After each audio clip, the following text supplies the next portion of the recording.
बागेश्वर धाम। पंडित धीरेन्द्र कृष्ण शास्त्री, जिन्हें आज हम बागेश्वर धाम के नाम से भी जानते हैं, आइए आज उनके जीवन के बारे में जानते हैं कि उनका जन्म कहाँ हुआ और कैसे वो बागेश्वर धाम के नाम से इतने प्रसिद्ध हुए। तो दरअसल ये बात है सन 1996 की।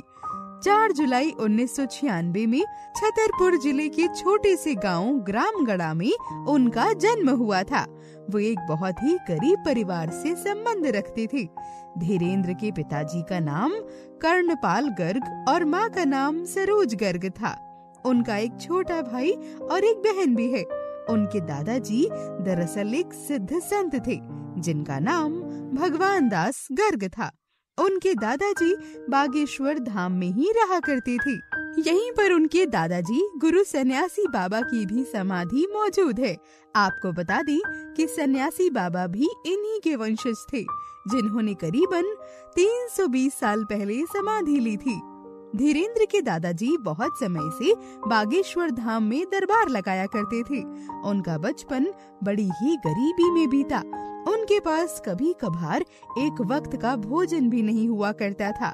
उनके पिताजी दान दक्षिणा लेकर ही अपने परिवार का भरण पोषण करते थे। अरे सरोज, आज यही दक्षिणा मिली है। लेकिन जी, इतने कम भोजन में हमारा क्या होगा?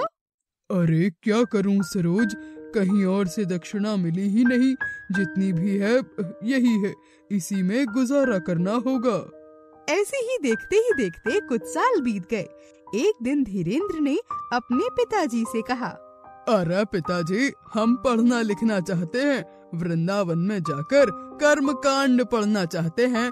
हमारा भक्ति में बहुत ही मन लगता है और हम उसी क्षेत्र में कुछ करना चाहते हैं।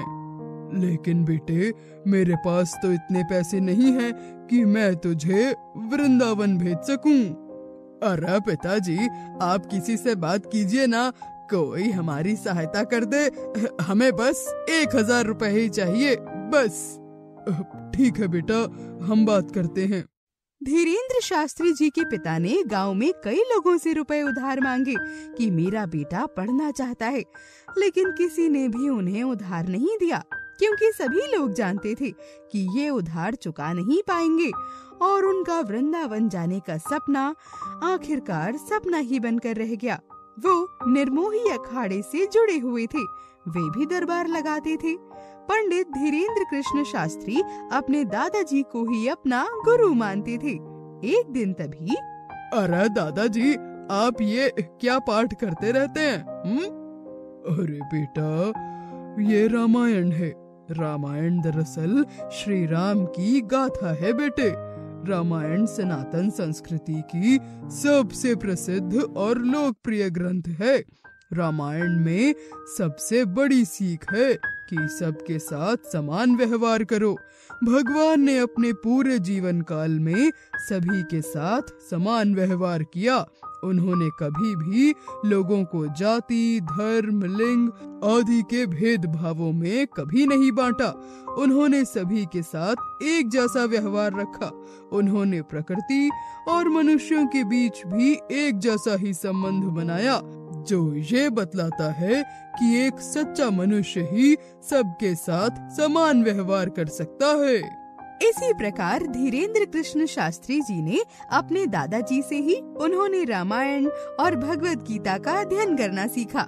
पंडित धीरेन्द्र शास्त्री जी ने बड़े मुश्किल हालातों में 8वीं तक अपनी पढ़ाई पूरी की।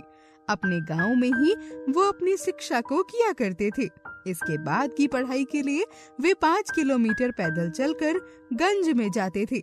वहाँ से उन्होंने 12वीं तक की पढ़ाई की और इसके बाद BA प्राइवेट किया।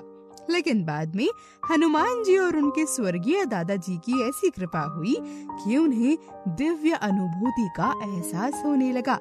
एक दिन उनके सपने में भगवान बालाजी स्वयं और उनके स्वर्गीय दादाजी आए और उन्होंने धीरेन्द्र कृष्ण शास्त्री को कुछ वर्षों के अज्ञातवास की प्रेरणा दी और उसी आज्ञा का पालन करते हुए उन्हें ये अलौकिक शक्तियाँ प्राप्त हुई और वो लोगों के बिना कहे उनका नाम और उनके कष्ट जानने लगे।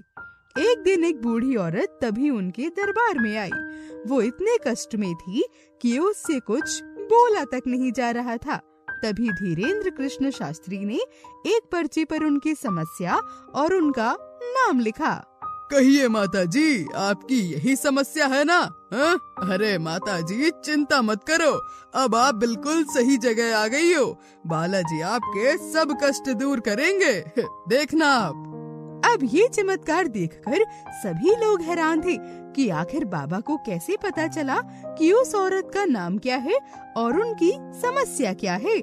खैर, उनका ये चमत्कार आज भी चल रहा है और लाखों लोग उनके पास जाकर अपनी अर्जी श्री बागेश्वर धाम में लगाते हैं और लोगों का ऐसा मानना है कि वाकई उनके दुख दूर हुए हैं। हाँ तो कहो भाई, और भी कोई है जिसे कोई समस्या है? अरे जिसको भी समस्या है, एक एक करके उठे और अपनी अर्जी लगाए। इस बागेश्वर धाम में बालाजी महाराज उसकी सभी समस्याओं को दूर करेंगे। ऐसे ही एक एक करके ना जाने कहां से लोग आकर अपनी अर्जी बागेश्वर धाम में लगाते हैं और अपनी समस्या उन्हें बताते हैं। पर अभी कुछ समय से बागेश्वर धाम के बाबा पर ये आरोप लग रहे हैं कि वो अंधविश्वास को बढ़ावा दे रहे हैं और लोगों को ठग रहे हैं।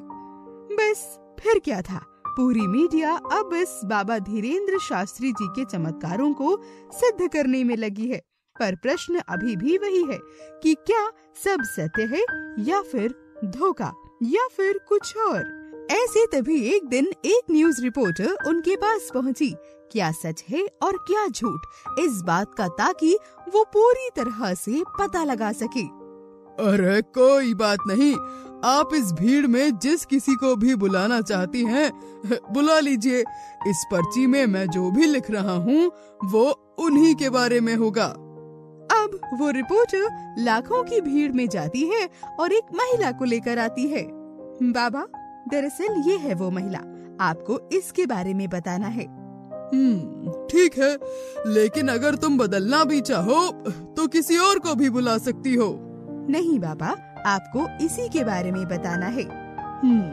ठीक है, तो बताइए, क्या आप हमें जानती हैं? नहीं महाराज, मैं तो आपको नहीं जानती। अच्छा, तो क्या आप इन न्यूज रिपोर्टर मैडम को जानती हैं?